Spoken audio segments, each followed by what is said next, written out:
Ustazah Cik ni dah 67, rasa memang tak ada harapan. Kenapa Cik? Sebab tahun ni sampai 65 je maksimum. Itu tahun ni Cik, doa banyak-banyak. Mungkin tahun depan lebih mudah. Kalau dah tahun ni macam tu, tahun depan mestilah sama. Cik ni bahagian Menteri Haji mana pula kan? Dia pula yang buat keputusan. Marah bukan sahaja memberi kesan batiniah, tetapi juga memberi kesan kepada anggota fizikal. Marah akan menghasilkan perubahan psikologi dan biologi. Ketika marah, denyut nadi dan tekanan darah akan meningkat. Kan sahabat-sahabat dirahmati Allah, doktor pun, ni orang nak pergi haji sekarang ni kan.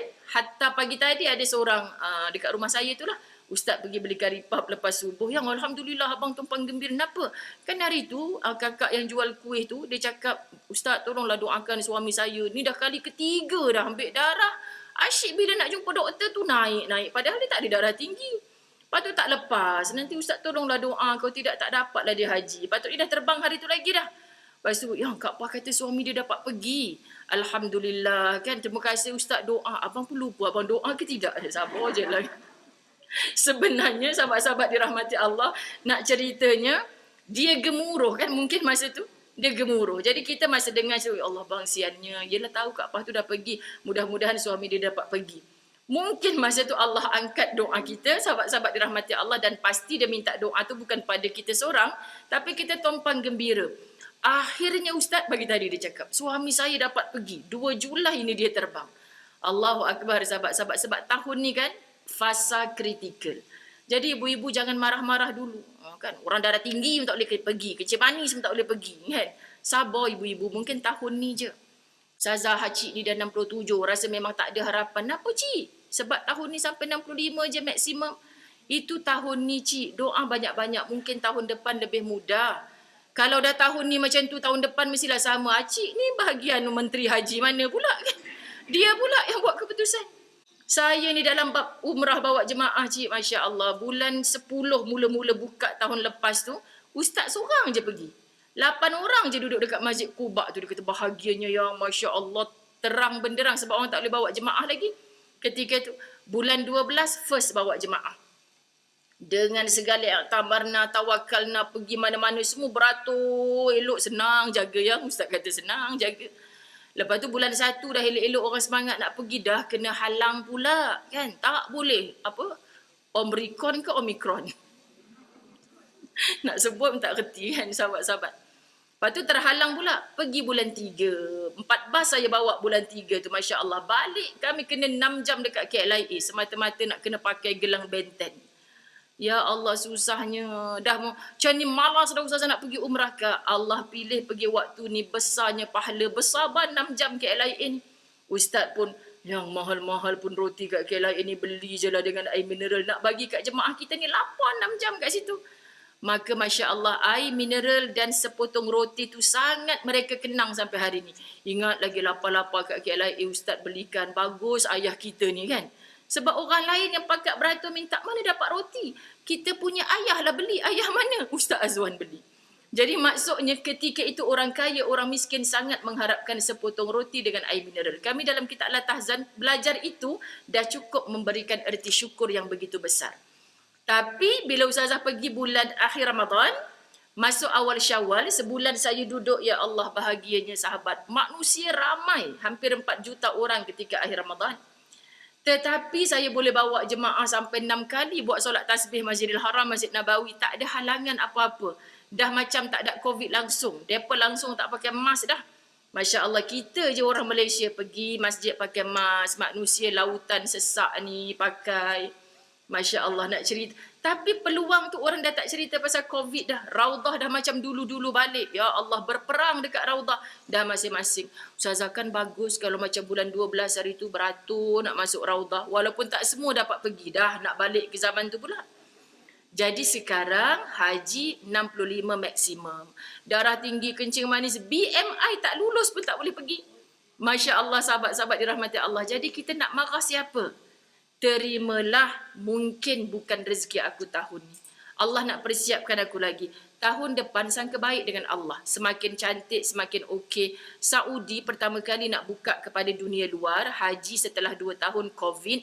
So mereka pun dalam keadaan berjaga-jaga, berhati-hati. InsyaAllah tahun depan walaupun Acik 67, 70, asalkan Acik sihat boleh beribadah, mesti sampai juga. Kalau Allah kata sampai. InsyaAllah kita marah-marah pun akhirnya kita tak terbang juga kan sahabat. Kan ada yang marah, tepuk meja kat tabung haji akhirnya dia terbang. Saya rasa tak ada. Kalau ada macam tu semua orang nak marah. Akhirnya lagi, siapa makcik yang marah-marah tadi? Gugurkan nama dia daripada rayuan. Lagi padan muka kita sahabat-sahabat. Tak ada maknanya kita nak marah-marah. Lagi satu tabung haji kenal. Ni makcik duduk kat Subang ni suka marah-marah ni. Contoh sahabat-sahabat dirahmati Allah.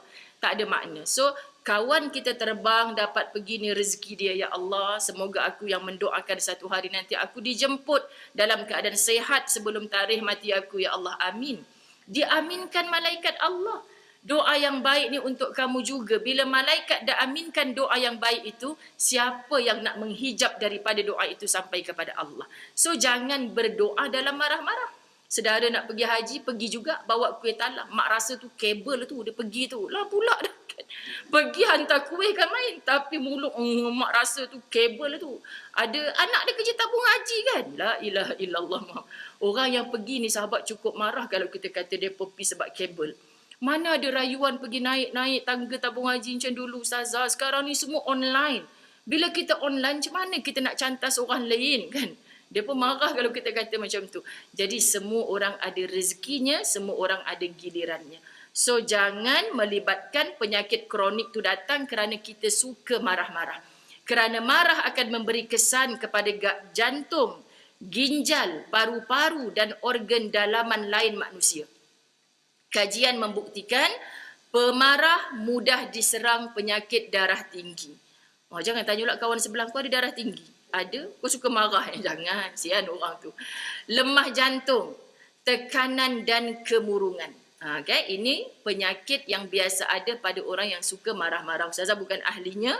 Kat sini ada tuan-tuan, puan-puan doktor sekalian. Silalah boleh buat kajian. Terakhir yang ketiga, kenapa Islam menyekat sikap suka marah-marah? Islam nasihatkan supaya kita jangan marah-marah kerana malaikat menjauh daripada orang yang suka marah-marah. Di sini pun saya pernah cerita, saya ringkaskan satu peristiwa. Sayyidina Abu Bakar adalah sahabat karib kepada Rasulullah, duduk berdua-duaan. Didatangi seorang Yahudi yang caci maki akan Abu Bakar. Abu Bakar ni memang akhlaknya mirip hampir sama kan dengan Rasulullah sallallahu alaihi wasallam sebab tiru bulat-bulat akhlak Nabi. Tapi dicaci maki macam tu pun sekali dia diam. Kali kedua dia diam, kali ketiga dia bangkit marah balik orang tu. Kan sahabat-sahabat dirahmati Allah. Masa dia dicaci maki, pertama Nabi masih duduk sebelah dia. Kali ketiga dia dicaci maki, dia menjawab, Nabi bangkit dan tinggalkan dia. Sahabat karib ni nak belajar sentiasa dengan Rasulullah. Ya Rasulullah, tadi masa aku duduk diam, pasal apa engkau duduk di samping aku? Tapi masa aku menjawab cacian makian itu, kenapa engkau bangkit tinggalkan aku? Ketika aku melihat engkau diam, dicaci maki, dimarahi oleh orang tersebut, aku melihat malaikat rahmat duduk di sampingmu. Dan aku melihat dosa-dosamu sedang digugurkan oleh Allah. Ya Rab, sahabat-sahabat dirahmati Allah. Tapi ketika engkau bangkit dan marah balik kepada orang tersebut, aku tak boleh duduk di situ kerana aku melihat malaikat menjauh darimu, tempat malaikat digantikan oleh iblis. Faham ya sahabat? Ya Rasulullah, kita bila dapat ilmu macam ni, nak marah tapi kena sabar. Kan? Itu bahasa TikTok juga tau. Ustazah kena belajar juga macam ni. Viral akhirnya kan. Jadi saya sekarang dengan ustaznya tu, bang, nak marah tapi kena dia jawab sabar. Nanti bila ustazah nak marah pula dia, yang nak marah tapi kena saya pula sambut sabar. Bagus juga dunia TikTok ni kadang-kadang. Okay, jadi kita kena ambil tahu jugalah sebenarnya itu datang daripada ayat Allah, daripada Nabi SAW. Jadi kita belajar sahabat-sahabat, semoga Allah angkat darjat kita, muliakan kita, bahagiakan kita dan hidup kita dapat indah dengan hanya menahan marah. So dalam hati yang rasa macam, saya boleh ustazah tahan marah, tapi suami saya tu, sabar, jangan cerita kat orang. Kan, jangan cerita kat orang. Start dengan kita dulu. Saya boleh ustazah, tapi anak saya tu budak-budak sekarang ni kuat marah. Kan baru ni menantu marah kat saya ustazah. Saya pun tak faham, menantu ke hantu dia tu. Jawapannya, jangan kita yang marah-marah. Sebab kita nak ubah orang cukup payah. Tapi nak ubah diri kita sendiri, insya Allah. bermujahadah, nanti lama kelamaan Allah akan datangkan aura positif. Arwah mak mentua aku tu tak pernah marah. Siapa arwah tu? Kita, sahabat.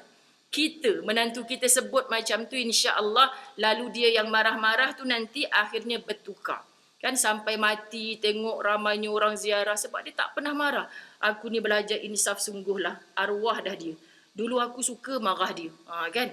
Jadi mudah-mudahan Allah ampunkan dosa-dosa kita dan Allah kabulkan doa-doa kita. Semuanya akan berada dalam kehidupan bahagia kerana menafikan dan membuang sikap marah ini.